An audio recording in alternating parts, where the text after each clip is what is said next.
Okay. Hello, and this is the first Pinterest basics in the Pinterest course that I'm putting together.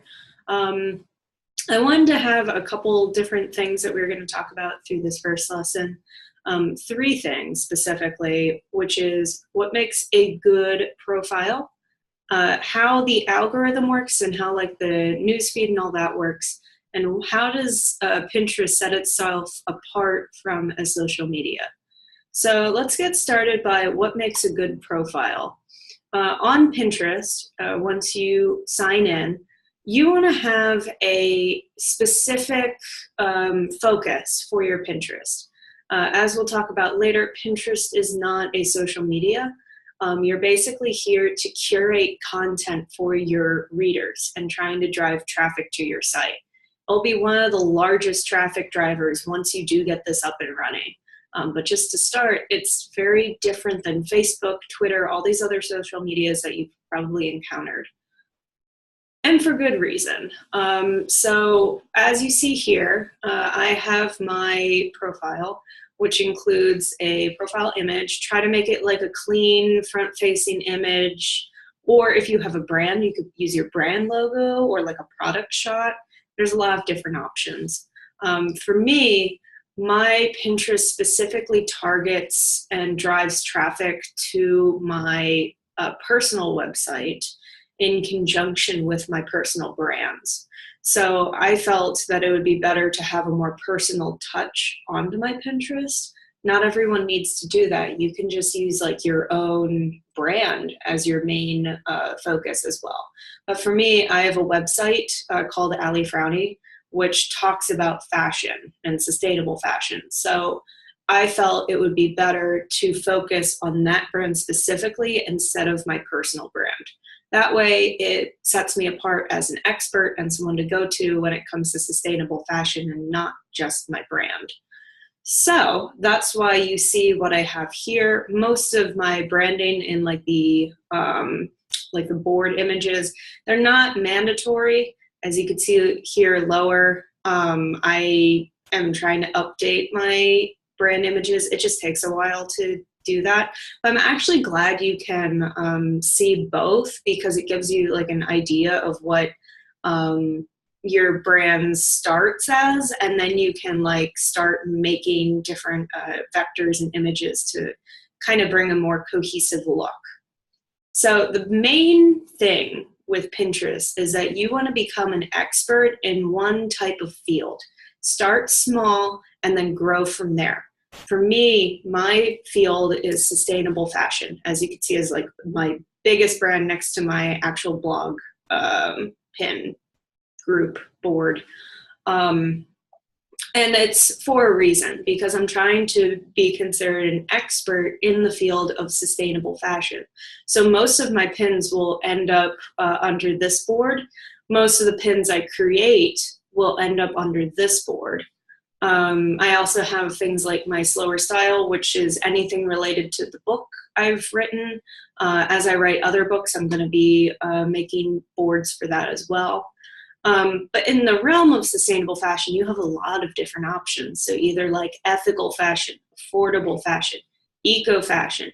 All of these are like sustainable fashion, or they're like subsets.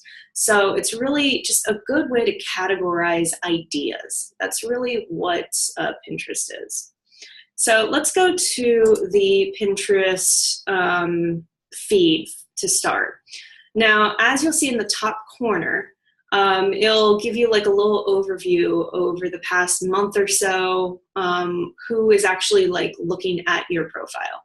So I have 43 boards. I made 8K pins. And this is a tricky one right over here. So you see monthly viewers. It's rather deceiving. And you'll see a lot of different pins on Pinterest that say like, ooh, I gained 100K impressions in the past month. It's a deceiving statistic because a view counts as like, let's say I'm really scrolling. I just glanced at this bag here, but I have no interest in clicking on it. See, like I'm scrolling really fast. Everything that I just saw counts as an impression, even though I'm not actually looking at anything. So you can see how this is rather a deceiving statistic. In the past, Pinterest had this thing where you would be posting, or you'd be following the people like you care about, like maybe let's say like 30 or 40 people. Most of them overlap with your friends on Facebook. This is back in like 2013 when Pinterest was just getting started. You would see like the same pin over and over and over again.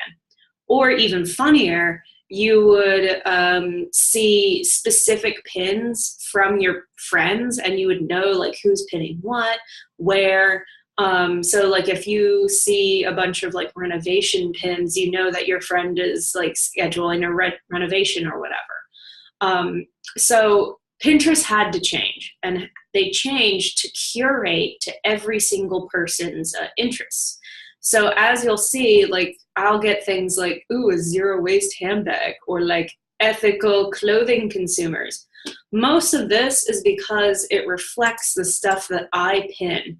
But my pins aren't, like, they are a reflection of things that I personally like, but I am trying to curate content for my viewers. My viewers want to know as much as possible about sustainable fashion. So I'm reblogging everything that has to do with sustainable fashion. I'm trying not to do like, I have yoga sustainable fashion, but I wouldn't have a board on yoga moves.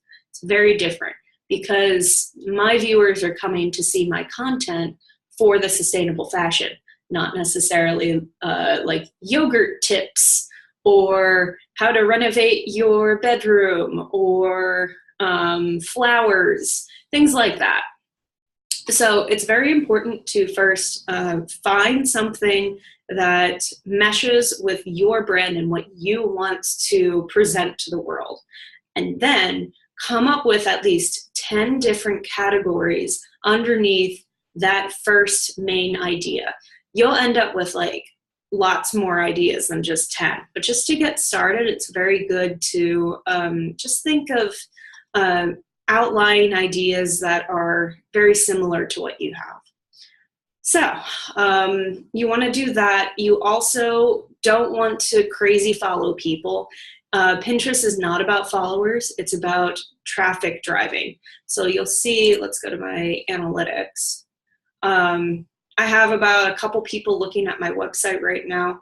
And frankly, I haven't been like doing a lot of promotion in the past month or so. So my numbers are a little bit down. This is the numbers you want to look at. This is how many people in the last 7 days have visited my site. That's huge. Can you imagine a room of like 200 people and they're all just listening to your content? This is how much within like the past day or so and how it's different from the week before. These are the metrics you really want to care about. You don't really need to care about your follower count or your monthly views. And notice when I come back, it's a completely different board set. So those are the basics of Pinterest. If you move on to some of the other courses I have, I'll be able to talk about like why certain algorithms are the way they are and how you can make the best of it. So until next time.